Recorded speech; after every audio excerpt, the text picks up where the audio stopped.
मुझे जवाब दीजिए, ये जो आतंकवादी हैं, ये नक्सलवादी हैं, उनके पास शस्त्र और बारूद कहां से आता है?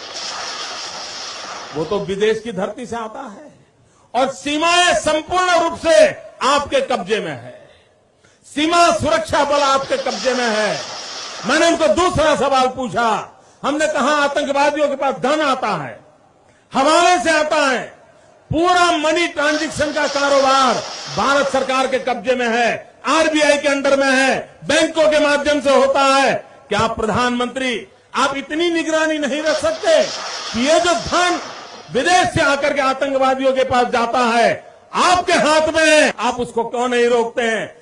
मैंने तीसरा सवाल उनको पूछा कि विदेशों से घुसपैठ ही आते हैं, घुसपैठ ही आतंकवादियों के रूप में आते हैं, आतंकवादी घटनाएं करते हैं, भाग जाते हैं।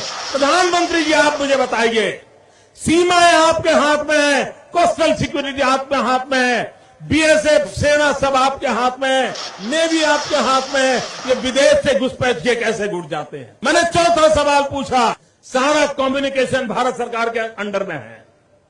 कोई भी अगर टेलीफोन पे बात करता है, ईमेल भेजता है, कोई भी कम्युनिकेशन करता है, भारत सरकार उसको इंटरप्ट कर सकती है, इंटरप्ट कर करके जानकारियां पा सकती है कि आतंकवादी गतिविधि के अंदर कौन सा कम्युनिकेशन चल रहा है और आप उसे रोक सकते हो। मैं पूछना चाहता हूं प्रधानमंत्री जी को, इस विषय में आपने क्या किया है? मैंने पांचवा सवाल उनको पूछा कि आप विदेशों में जो आतंकवादी भाग चुके हैं, जो लोग विदेश में बैठ करके हिंदुस्तान में आतंकवाद की घटनाएं कर रहे हैं, उनको प्रत्यारोपण के द्वारा हिंदुस्तान लाने का हमें अधिकार होता है। आपकी विदेश नीति में वो क्या ताकत है? एक बार इन पांचों चीजों पर कुछ करके दिखाइए, आतंकवाद जड़ मूल से उखड़ जाएगा। राज्यों के अधिकार हथिया करके राजनीति के करने के खेल छोड़ दीजिए। भाइयों बहनों, दिल्ली की सल्तनत के पास मेरे इन सवालों के जवाब नहीं है। दिल्ली की सरकार में वो सीना नहीं है, 46 इंच का सीना लगता है दोस्तों, तब जाकर। साथियों, 22 अप्रैल को जम्मू कश्मीर के पहलगाम में आतंकियों ने मासूम देशवासियों को जिस बेरहमी से मारा है,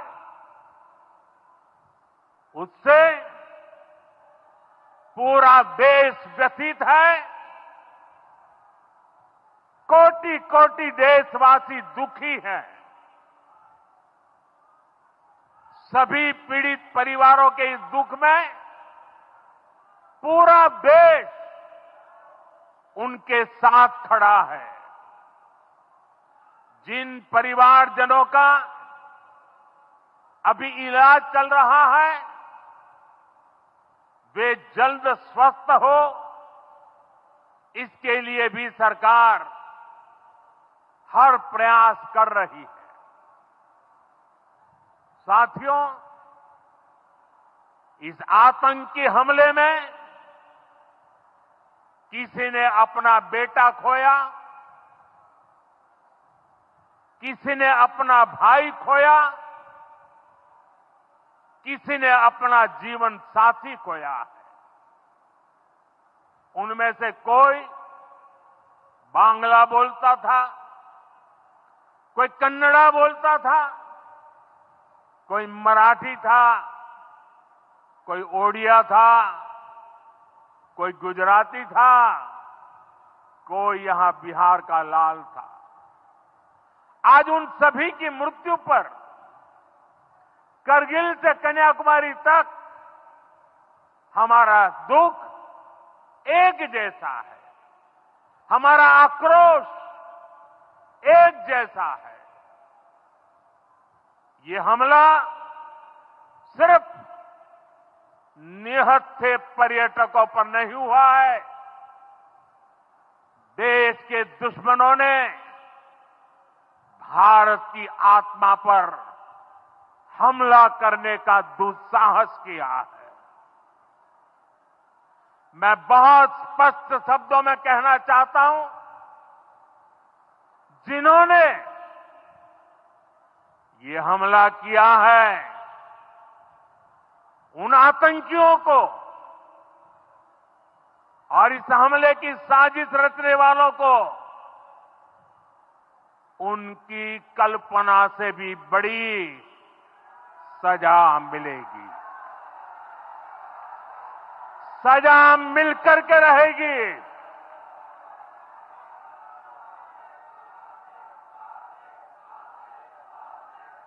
अब आतंकियों की बची खुची जमीन को भी मिट्टी में मिलाने का समय आ गया है।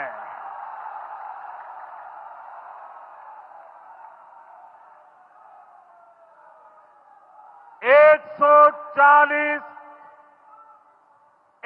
सौ चालीस करोड़ भारतीयों की